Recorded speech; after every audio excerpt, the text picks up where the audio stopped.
Economía en el virreinato. La conquista española significó la implantación de una nueva organización social y económica en el Perú, trayendo consigo varios cambios a los que los nativos se vieron obligados a obedecer. Primeramente, los españoles al llegar al Perú establecieron las encomiendas, que consistían en la adjudicación de centenares de indígenas, que debían pagar tributo y prestar servicios personales a un determinado español denominado encomendero. A su vez, el encomendero debía dar protección y adoctrinamiento católico a sus encomendados. Y la mita, que consistió en que las poblaciones indígenas proporcionaban la 6 a 7 parte de sus varones tributarios, quienes obligadamente tenían que acudir a trabajar a los lugares señalados por el gobierno. Estos trabajos forzados llevaron a la colonia a una mala administración y exceso de abuso. Sería en 1569 con el virrey Francisco de Toledo que llegaría una consolidación definitiva de la administración colonial con la reglamentación de los trabajos y la formación de la Casa de la Moneda en Lima. El sistema económico se caracterizó por el monopolio comercial. El objetivo de la corona española era que solo España comerciara con América y así se beneficiara exclusivamente de sus riquezas. Por ello, el comercio con América se convirtió en un monopolio puesto en las manos de las grandes casas comerciales de Sevilla, lugar donde se creó la Casa de Contratación, enero de 1503, para organizar y ejecutar el comercio monopólico entre España y sus colonias.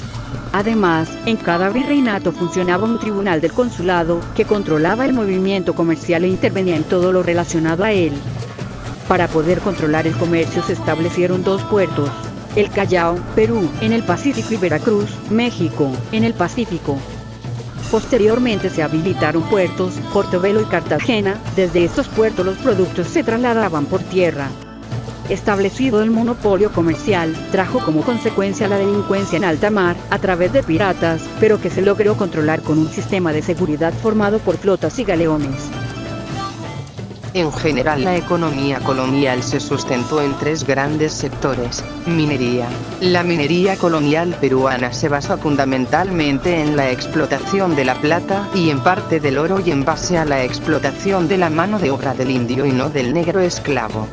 Fue la actividad que proporcionó a España grandes ingresos. Las mejores minas, por su calidad y rendimiento, fueron de propiedad de la corona española.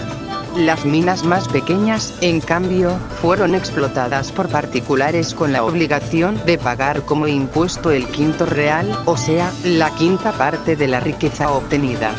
Los principales yacimientos mineros fueron Castrovirreina, Huancavelica, Cerro de Pasco, Cajabamba, Contumaza, Carabaya, Cayllama, Hualgayoc, todas ubicadas en el actual Perú.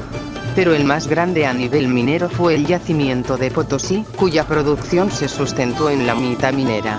El Cerro Rico de Potosí proporcionó las 2/3 partes de la plata que hubo en el Perú.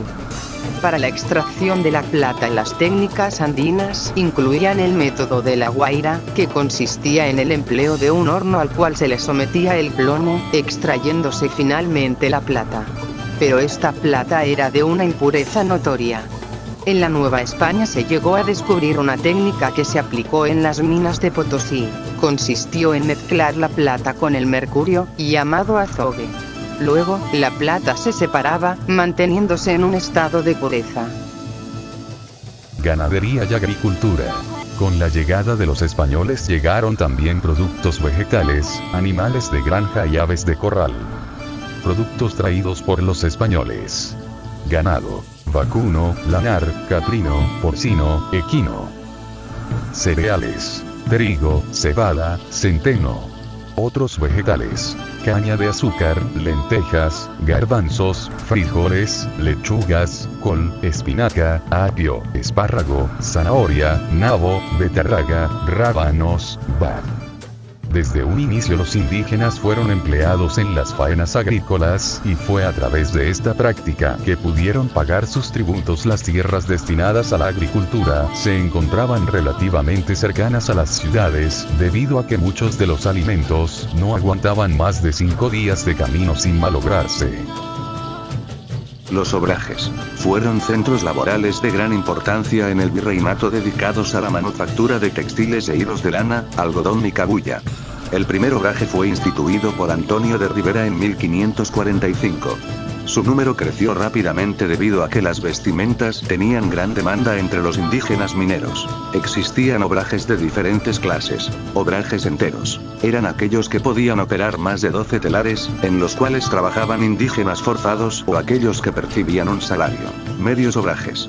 Medios obrajes. Si no excedían los 12 telares, pero que contaban con un batán y molino, pagaban la mitad de la alcábala. Los chorrillos. Contaban con 6 telares o menos y carecían de batán, solo producían tejidos de calidad burra. La mano de obra de los obrajes estaba formada por la población indígena, obligada a ir a los obrajes a cambio de su trabajo en la mitad.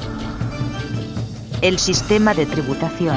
El sistema de impuestos fue bastante complejo durante la época colonial, entre ellos tenemos el tributo, impuesto principal que pagaban los indios de 18 a 50 años por ser vasallos del rey de España. Se pagaba en especie o en dinero y su cobro estaba a cargo de los curagas, quien a su vez entregaban lo cobrado al corregidor. Los únicos exonerados de este impuesto eran los indígenas nobles, los forasteros y aquellos grupos étnicos que colaboraron con los conquistadores. Impuesto del quinto real, establecidos sobre la producción de los centros mineros, que debían pagar el 20% de lo producido al rey. El diezmo, impuesto que afectaba a los hacendados y dueños de estancias, que por ser fieles debían pagar a la iglesia el 10% de su producción agropecuaria. El almojarifazgo, impuesto de aduana que se pagaba sobre los productos de exportación e importación que salían o ingresaban al virreinato del Perú.